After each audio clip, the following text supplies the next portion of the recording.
So yan, magandang morning po sa ating lahat mga idol. Dan It's Vlog is back again. Meron po tayong home service po ngayon na twin tab na washing machine. Ang brand po nito Eureka, 8.5 kilograms. Ayan po. Ang problema daw po nito mga idol, tumawag po sa akin ang aking suki, ay mabagal daw po ang pag-ikot ng kanyang washing. Ayan. Ito po sa katunayan mga idol, ito po ay aking ginawa na rin po noong nakaraan. Ang naging problema po nito ay hindi po lumabas po ang tubig sa drain dahil nabarahan po ito ng barya. Ay ngayon naman po, ito ang itinawag po sa akin ng aking suki. Kaya aking pinuntahan po agad dahil hindi daw po nila ito magamit. Ayan. Tapos, ito daw po namang pinaka-spin dryer nito ay parang hirap daw pong umikot tapos patigil-tigil din daw po at may kakaiba daw pong ugong silang naririnig. Ayan. Kaya ito po ay aking titingnan po ngayon. Nagdala po ako ngayon ng fan belt dahil nakaraan po ay wala po akong dala. Masyado maluwag na po ang kanyang pinaka fan belt. Buksan ko na po itong cover sa likod mga idol. Ito po ang ano niya, motor ng washing. Ayan, kung mapapansin niyo po, masyadong maluwag na ang fan belt. Tapos yan, ang kanya pong gear case ay ito po kasi may laman po kaninang tubig at kanila nga pong sinusubukan gamitin, kaya nga lang ay talagang bumabagal po siya. Ayan po, may ebidensya na uli. Ang kanyang gear case basa po ng tubig. Yan, basang-basa po. Kaya in-advise ko po sa aking suki na palitan na po namin ang gear case dahil useless steam po pagka nagpalit lang po ng fan belt, dahil mabilis pong matangos ang fan belt pagka po may tagas ang gear case. Ayan, basa po yan. Ayan, basang-basa na. Tapos ari pong pinaka dryer niya aking pong chichikin ang kanyang resistance saka yung kanyang capacitor. Ayan. Kaya tinanggal ko na po yung yung plastic niya. Ayan, kung mapapansin niyo po, kinakalawang na dahil yan po yan talsik po sa gear case. Yan po, kinakalawang ng mga motor.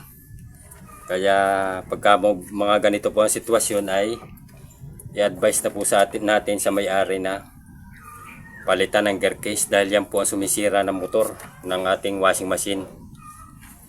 So yan, akin muna po ipupus po ito at kukuha muna po ako ng plies. Tatanggalin ko muna po itong kanyang close-in wire connector. Yan po, natanggal ko na po ang nito, yung pinaka close-in wire connector. Ititester ko po itong pinaka motor po ng dryer dahil ito po ay mahinang umikot. Kaya atin po muna ititester kung normal ba siya. Kaya kumuha na po ako ng tester. Yan, calibrate ko muna po yan. Yan. Okay naman po yan. Tapos, hanapin ko po dito ang kanyang pinaka. Itong blue. Ito po ang common ng motor po ng dryer. Tapos, ang kanya pong single capacitor po. Ito pong yellow. Ayan, may resistance po. Pumalo po ang ating tester. Tapos, tusok ko po dito sa red. Meron din. Ayan, Ayan. Pumalo po ang ating tester. Ayan. Ari yung pula, ang kanyang line capacitor. Ari naman yellow ang single capacitor. Ayan. Tapos, ari naman po kanyang pinaka capacitor. Ito po kalimitan ang ginagamit po nito ay 4UF. Saglit lang po at umuulan. Ako iisod muna po ng kaunti. So yan, tester muna po natin naman ang pinaka-capacitor niya. Ayan. Calibrate ko muna po ang tester. Set ko muna po sa times 1K. Ayan. Tapos tusok ko po dito ang dalawang test probe sa capacitor niya. Kung normal ba pa siya.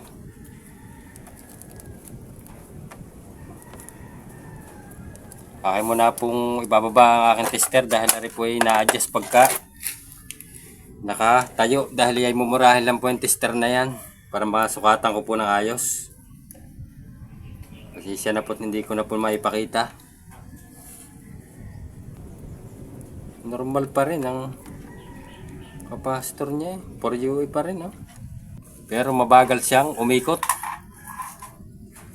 Kaya ang magagawa ko lang po dito ay aking lalangisan muna yung niya, goma na may busing Veloset. Ayan, dahil baka po ay gumaganit. So yan po ay babaklasin ko muna po at aking tatanggalin po yung gear case nya. Ito ang kanyang pinakalagayan po ng gear case. Ito po ang gear case nya. Kung mapapansin nyo po yan po, basang-basa na ng tubig yan. Kaya in-advise ko na pong palitan namin. Tapos, ito po ang kanyang pinakamotor ng washing at saka spin dryer. Ayan. Ari pong washing, kahit kalawangin, ayan freewheeling pang umikot ang kanyang motor. Ari na pong kanyang pinaka spin dryer na motor ay napansin ko po ay hindi na po freewheeling, medyo maganit. May tama po ang busing pagka ganito. Kaya nga lang po, hindi ko na ma-advise na palitan ng busing dahil kinalawang na. Ayan po, ay pagka binaklasi baka hindi na umikot. Imbis na may power pa, ay lalong matuluyan. Kaya ang akin pong gagawin dito, ilalangisan ko na lang po muna para baka po sakaling lumakas pa po ang kanyang pagtakbo. Baka pagka po ay magpabili na lang po ng bagong motor pagka hindi na umubra dahil ayan po gato na dahil sa talsik po yan ng gear case. So yan, bibili muna po ng gear case mga idol. Mamaya ko po kayo balikan pagka nakabili na at naikabit ko na po. Napalitan ko na po yan ng bagong gear case. Ayan na po ang bagong gear case. Ito po, ayan. Tapos bago rin po ang pambelt nito. Ang size po nito ay 27 po ang size niyan. Ayan 27 po yan. Tapos ari po yung pinagpalitan na gear case. Yan yung tumatagas na. Tapos ito pong yung spin dryer, yung pong pinaka shafting po at saka busing ng motor, doon pala po maganit. Kanina yung aking nakita ang kanyang problema dahil akin po nabaklas na po yan. Ang ginawa ko muna po dito ay nilangisan ko muna po yung kanyang shafting at busing ng pinakamotor na spin dryer. Dahil kung makikita nyo po yan kalawangin na yan. Atin pong yan, atin titistingin na po yan para makita nyo po na tapos na po ang aking ginawa dito. Yan, rewirings ko na po yan. Babalutan ko na lang po ng plastic para kung sakaling may tubig ay hindi po mabasa ang kanyang pinaka wirings. Yan. Dahil pagka hindi yan binalutan ay nakaka-ground pag nababasa. Ayan, testingin ko muna po itong washing. Ayan. May tubig na po yan. Ayos naman po ang kanyang drain valve dahil hindi po natagas ang hose niyan. Nakasarado. Tiitin ko po wash timer. Ayan. Umiikot po ang forward niya. Ayan. Ayan, reverse niya. Ayan. Malakas na po yan. Wala nang tulo po sa ilalim. Ayan. Tapos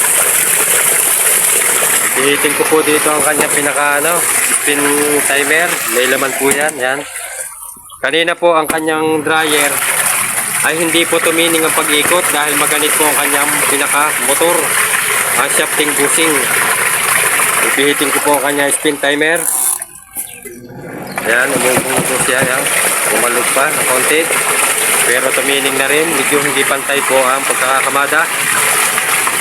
Ayan po, naikot pa ang kanyang washing. Ayan.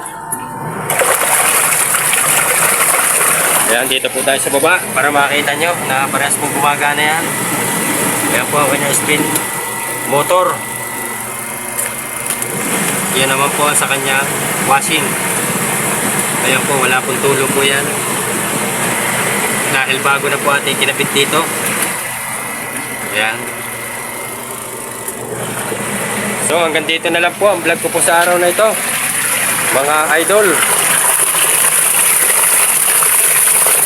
Kung nagustuhan nyo po ang aking binahagi po sa inyo na vlog, baka naman po pwedeng hilingin ko po ang inyong pag-like, pag-subscribe at pakipindot na rin po ng notification bell at ilagay po sa all para lagi po kayong updated sa mga bago ko pong video na i-upload. Yan, una-una muna po yung magpapasalamat po ako sa aking suki na si Kuya JC dahil ako pinakain ng tanghalian. Shout out Kuya JC. Ayan, maraming salamat po sa inyong tiwala din. At saka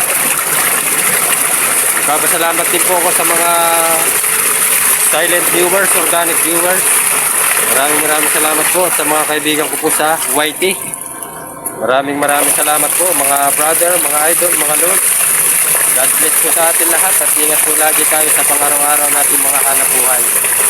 Maraming salamat po at bye-bye na po mga idol.